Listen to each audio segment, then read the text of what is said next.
കർണാടകയിലെ ധർമ്മസ്ഥലയിൽ മൃതദേഹം കുഴിച്ചിട്ടുവെന്ന് ശുചീകരണ തൊഴിലാളി വെളിപ്പെടുത്തിയ സ്ഥലത്ത് നിന്ന് സംശയകരമായ വസ്തുക്കൾ കണ്ടെത്തി. ചുവന്ന നിറമുള്ള ഒരു blouse, ATM card, Aadhaar card എന്നിവയാണ് കണ്ടെത്തിയത്. ഒന്നാം പോയിന്റിൽ നടത്തിയ പരിശോധനയിലാണ് ഈ വസ്തുക്കൾ കണ്ടെത്തിയത്. ഇതുമായി ബന്ധപ്പെട്ട് ശുചീകരണ തൊഴിലാളിക്ക് തൃപ്തിയാകുന്നതുവരെയും പരിശോധനകൾ തുടരാനാണ് തീരുമാനം വന്നിട്ടുള്ളത്. ഈ വസ്തുക്കൾ കണ്ടെത്തിയതിൻ്റെ അടിസ്ഥാനത്തിൽ ആ ATM കാർഡ് അടിസ്ഥാനമാക്കിയിട്ടുള്ള പരിശോധനയും ആധാർ കാർഡിലെ വിവരങ്ങൾ വായിക്കാൻ കഴിയാവുന്ന അവസ്ഥയിലാണ് എങ്കിൽ അതിനെ അടിസ്ഥാനപ്പെടുത്തിയിട്ടുള്ള പരിശോധനയുമെല്ലാം ഉണ്ടായിരിക്കും. ചുവന്ന നിറമുള്ള ബ്ലൗസ് എന്ന് പറയുന്നത് നേരത്തെ അവിടെ വിദ്യാർത്ഥിനികൾ അടക്കമുള്ളവരെ യൂണിഫോമോടുകൂടി തന്നെ ബലാത്സംഗം ചെയ്ത് കൊലപ്പെടുത്തുകയും ആ യൂണിഫോം ധരിച്ച മൃതദേഹങ്ങൾ അവിടേക്ക് കൊണ്ടുവരികയും തനിക്കത് കുഴിച്ചിടേണ്ടി വരികയും ചെയ്തു എന്ന് നേരത്തെ ശുചീകരണ തൊഴിലാളി പറഞ്ഞിരുന്നു. അതിൻ്റെ അടിസ്ഥാനത്തിൽ നോക്കുമ്പോൾ ഇപ്പോൾ ലഭിച്ചിരിക്കുന്ന ചുവന്ന നിറമുള്ള ബ്ലൗസ് അടക്കമുള്ള വസ്തുക്കൾ കണ്ടെത്തിയത് കേസിൽ ഒരുപക്ഷേ നിർണായകമാകാൻ സാധ്യതയുണ്ട് എന്നാണ് ഞങ്ങളുടെ പ്രതിനിധി ജോസഫ് അഗസ്റ്റിൻ ധർമ്മസ്ഥലയിൽ നിന്ന് റിപ്പോർട്ട് ചെയ്യുന്നത്. ജോസഫ് അഗസ്റ്റിൻ ചേരുന്നു.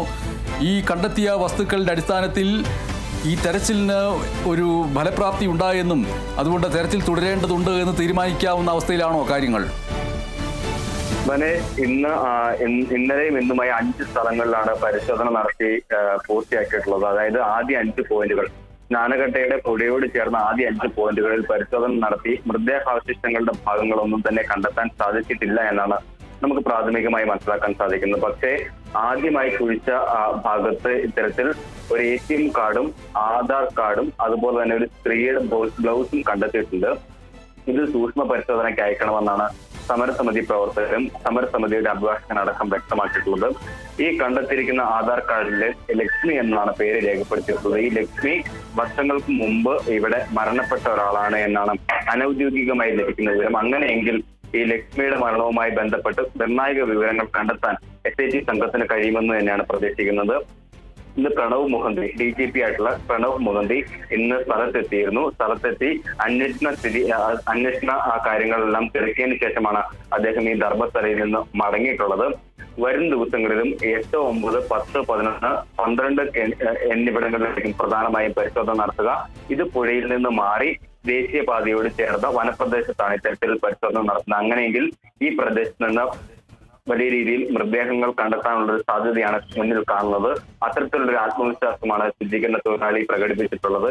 ഈ പുഴയോട് ചേർന്ന പ്രദേശത്ത് നിന്ന് മൃതദേഹങ്ങൾ കണ്ടെത്താൻ സാധിക്കുമോ എന്നുള്ള കാര്യത്തിൽ ശുചീകരണ തൊഴിലാളി ആദ്യഘട്ടത്തിൽ തന്നെ ഒരു ആശങ്ക പ്രകടിപ്പിച്ചിരുന്നു. കാരണം 2018 പ്രളയത്തിൽ ഈ ഭാഗത്ത് വലിയ രീതിയിൽ മണ്ണൊലിപ്പുണ്ടായതാണ്. മാത്രവുമല്ല നിർമ്മാണ പ്രവർത്തികളുടെ ഭാഗമായി പലയിടങ്ങളിലും മണ്ണ് വലിയ രീതിയിൽ നിക്ഷേപിക്കുകയും ചെയ്തൊരു സാഹചര്യം ഉണ്ടായിരുന്നു. അങ്ങനെ ഈ ഭൂപ്രകൃതിയിൽ വലിയ രീതിയിലുള്ള മാറ്റം സംഭവിച്ചിട്ടുണ്ട് കഴിഞ്ഞ 10 വർഷത്തിനിടയിൽ.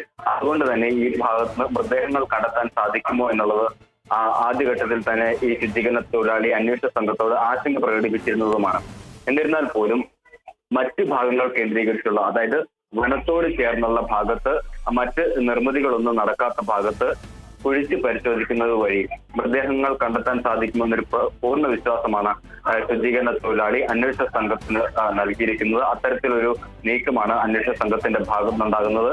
നാളെ പ്രധാനമായും 6, 7, 8, 9 എന്നീ ഭാഗങ്ങളിലായിരിക്കും പ്രധാനമായും പരിശോധന നടത്തുക എന്നാണ് ഈ ഘട്ടത്തിൽ നമുക്ക് മനസ്സിലാക്കാൻ സാധിക്കുന്നത്. എന്തായാലും ഈ ആദ്യ ഭാഗത്ത് കുഴിച്ച് പരിശോധിക്കുമ്പോഴാണ് ഈ പ്രധാനപ്പെട്ട രേഖകൾ, ബ്ലൗസുകൾ അടക്കമുള്ള സാധനങ്ങൾ കിട്ടിയിട്ടുള്ളത്.